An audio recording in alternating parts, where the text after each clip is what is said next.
मित्रों, इस समय बहुत काफी सुर्खियों में चल रहा है थप्पड़ मार नेता।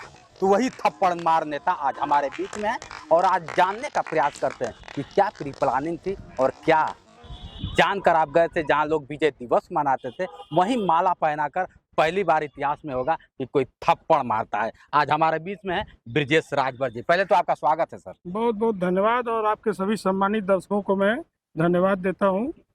सुहलदेव, अगर देखा जाए महाराजा सुहलदेव राजभर के विजय दिवस पे आपने एक नेता को थप्पड़ जड़ दिया, वो भी जोरदार थप्पड़। अब इतना प्यार से ये प्री प्लानिंग थी या फिर ऑन द स्पॉट दिमाग में आया?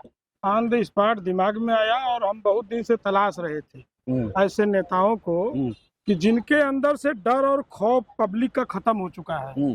जिस पब्लिक को अपने हाथ की कठपुतली समझने वाले नेता एकजुट करके भीड़ जुटा करके अपने आकाओं से और बड़ी बड़ी मोटी मोटी मलाई और मोटी रकम कमाने वाले इन नेताओं को पब्लिक से खौफ खत्म हो गया है। ये नेता झूठ बोल करके बड़े बड़े छलावा दे करके एसटी आरक्षण दिलवाएंगे, अधिकार दिलवाएंगे, हिस्सेदारी दिलवाएंगे और जब अन्याय अत्याचार होता है तो न फोन उठाते हैं, न मौके पे जाते हैं, न उनको कोई साधन मुहैया कराते हैं, न उनकी कोई मदद हो पाती है। ब्रिजेश जी, आप भी तो उसी क्या होता है कि गढ़ में थे, आप भी उन्हीं के क्या होता है कि पद चिन्हों पे चलने का काम करते थे। कभी आप बड़ा करीबी माने जाते हैं और आप खुद उसमें कहते हैं कि क्या होता है कि पार्टी मैं बनाया और मलाई। आप क्या पार्टी मलाई बनाने के लिए बनाई जाती है? आपने खुद इस बात को कहा। बिल्कुल बिल्कुल। मलाई का मतलब ये कि तुम अकेले मलाई काट रहे हो, समाज को तुमने पीछे छोड़ दिया। जिस समाज को एसटी आरक्षण दिलाने की बात कहे थे, अधिकार हिस्सेदारी दिलाने के वादों पे आपने उनका पद तो अभी कोई नहीं, ना वो सांसद है ना विधायक है।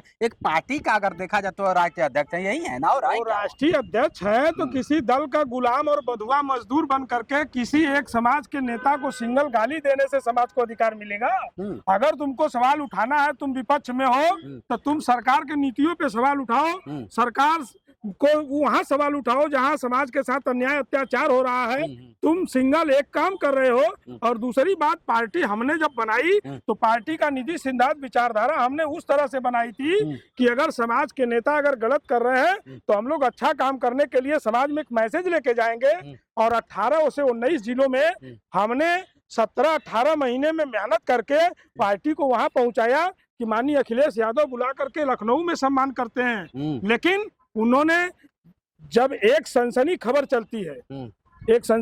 चलती है कि सुहेलदेव स्वाभिमान पार्टी का नेता चादर ओढ़ करके अखिलेश यादव के कार्यालय समाजवादी पार्टी कार्यालय पर उदयवीर सिंह और त्रिवेणी राम के साथ पकड़ा जाता है। दुख की यह बात है, शर्म तब आई कि ये बेशरम नेता उस इंटरव्यू में अरुण राजभर का जवाब तक नहीं दे पाया कि जब आपके पिताजी राष्ट्रीय अध्यक्ष हैं तो तमाम दलों में वो जाकर के गठबंधन कर सकते हैं, बैठ सकते हैं, तो क्या हमको संवैधानिक अधिकार नहीं है?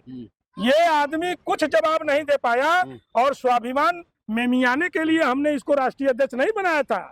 ये इसको इसलिए बनाया था कि स्वाभिमान की लड़ाई लड़ेगा, आरक्षण की लड़ाई लड़ेगा, अधिकार की लड़ाई लड़ेगा और ये अपनी बात मजबूती से रखेगा। लेकिन वहां तो ऐसा लगा कि वास्तव में कोई चोर पकड़ा गया है और एक जवाब नहीं दे पाया। इसके लिए हमने आपात बैठक